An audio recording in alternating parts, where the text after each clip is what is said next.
जय हिंद। आज हम पढ़ेंगे संख्या पद्धति। संख्या पद्धति में सम संख्या, विषम संख्या, पूर्ण संख्या, परिमेय संख्या, अपरिमेय संख्या, अभाज्य संख्या से अभाज्य संख्या, इनके सभी का परिभाषा और इनको कैसे पहचानते हैं सबके बारे में डिटेल से लाइन बाय लाइन पढ़ेंगे। तो आप इस वीडियो को अंत तक जरूर देखें। तो चलिए बिना देर किए वीडियो को स्टार्ट करते हैं। पूर्णांक का परिभाषा और पहचान करना आज सीखेंगे इस वीडियो में। तो सबसे पहले जानेंगे कि पूर्णांक क्या होता है। सबसे पहले हम पूर्णांक के बारे में पढ़ेंगे। देखिए, पूर्णांक सभी ऋणात्मक व सभी धनात्मक संख्या पूर्णांक कहलाती है। सभी निगेटिव व सभी पॉजिटिव संख्या पूर्णांक कहलाती है। जैसे कि उदाहरण में देख सकते हैं -4, -3, -2, -1, 0, 1, 2, 3, 4, मतलब प्लस और माइनस की सभी संख्याएं पूर्णांक कहलाएंगी। हमारा दूसरा नंबर है पूर्ण संख्या।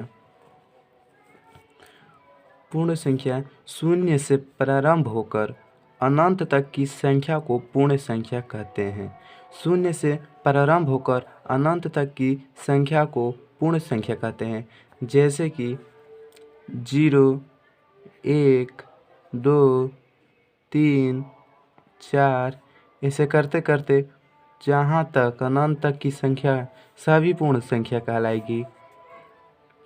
तीसरा हमारा है प्राकृतिक संख्या।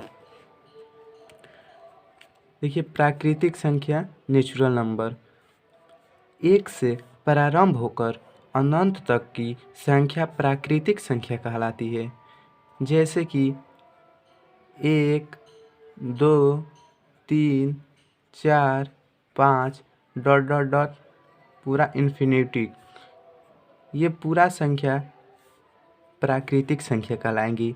1 से स्टार्ट होकर अनंत तक जाने वाली संख्या प्राकृतिक संख्या कहलाएगी और 0 से स्टार्ट होकर अनंत तक जाने वाली संख्या पूर्ण संख्या कहलाएगी। हमारा चौथा नंबर है सम संख्या किसे कहते हैं। देखिए, सम संख्या वे संख्या है जो 2 से पूर्णतः विभाजित होती हो। वे संख्या जो 2 से पूर्णतः विभाजित होती हो, मतलब 2 से संख्या जो कट जाए उसे हम सम संख्या कहते हैं। जैसे कि 2, 4, 6, 8, 10, ऐसे करते करते जो 2 से, मतलब देखिए 2 से भी कट जाएगी, 4 भी 2 से कट जाएगा, 6 भी 2 से कट जाएगा और 8 भी 2 से, 10 भी 2 से, मतलब जो जो संख्या 2 से विभाजित होती है उसे हम सम संख्या कहते हैं। और विषम संख्या उसी के उल्टा, जैसे सम संख्या 2 से विभाजित होगी उसे सम संख्या कहेंगे और विषम संख्या जो 2 से विभाजित नहीं होगी उसे हम विषम संख्या कहते हैं। जैसे कि वे संख्या जो 2 से पूर्णतः विभाजित न हो, उसे हम विषम संख्या कहते हैं। जैसे कि 3 हो गया, 5 हो गया, 7 हो गया, 9 हो गया, 11 हो गया। देखिए, कोई भी 2 से विभाजित नहीं होगी, इसलिए यह हमारी विषम संख्या कहलाएंगी।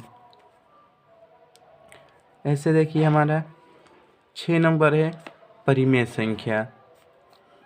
परिमेय संख्या वे संख्या जिनको हम P/Q के रूप में लिख सकते हैं। P/Q के रूप में लिखते हैं उसे परिमेय संख्या कहते हैं।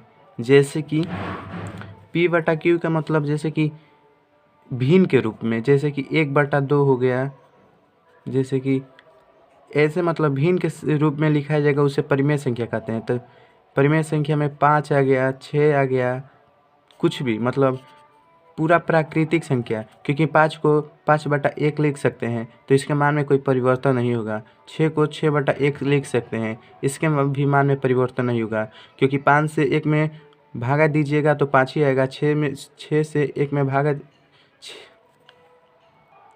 6 में 1 से भागा दीजिएगा तो 6 ही आएगा। इसी तरह 7, 8, 9 ये सब परिमेय संख्या कहलाएगी। अब अपरिमेय संख्या वे संख्या जिनको P/Q के रूप में नहीं लिखा जा सकता है उसे अपरिमेय संख्या कहते हैं। फिर से देखिए, अपरिमेय संख्या वे संख्या जिनको P/Q के रूप में नहीं लिखा जा सकता है उसे अपरिमेय संख्या कहते हैं, जैसे कि √5, √3, 2√3 ये सब अपरिमेय संख्या है, क्योंकि हम इनको p/q के रूप में नहीं लिख सकते हैं। हमारा 8 नंबर है अभाज्य संख्या। देखिए, अभाज्य संख्या वह संख्या जो अपने सिवा किसी और संख्या से विभाजित न हो उसे अभाज्य संख्या कहते हैं। कहने का मतलब है वैसी संख्या जो अपने अलावा किसी और संख्या से विभाजित न हो उसे अभाज्य संख्या कहते हैं। जैसे कि 3 हो गया, 5 हो गया, 7 हो गया, 11 हो गया, 13 हो गया, ऐसे करके संख्या। जैसे 3 3 ही से विभाजित होगा, 3 और किसी संख्या से नहीं कर सकता है, 5 5 ही से विभाजित होगा, 7 7 ही से विभाजित होगा।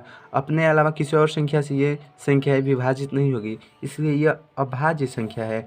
और सअभाज्य संख्या उसी के उल्टा, पर अभाज्य संख्या के उल्टा सअभाज्य संख्या होती है। वह संख्या जो अपने अलावा अन्य संख्या से भी विभाजित हो उसे सअभाज्य संख्या कहते हैं। जो अपने अलावा किसी और संख्या से भी विभाजित हो उसे सअभाज्य संख्या कहते हैं। जैसे कि हमारा हो गया 10, 15, 6 ऐसी संख्या। देखिए 10 जो है 10 से तो विभाजित होगा ही, 2 से भी कटेगा, 5 से भी कटेगा। जैसे 15 है, 3 से भी कटेगा, 5 से भी कटेगा, 15 से भी कटेगा। 6 है, ये भी 2 से कटेगा, 3 से विभाजित होगा। उसके बाद 4, 8 एक ऐसी संख्या है जो अपने अलावा किसी और संख्या से भी विभाजित हो उसे हम सअभाज्य संख्या कहते हैं। जैसे कि ये सब हो गया।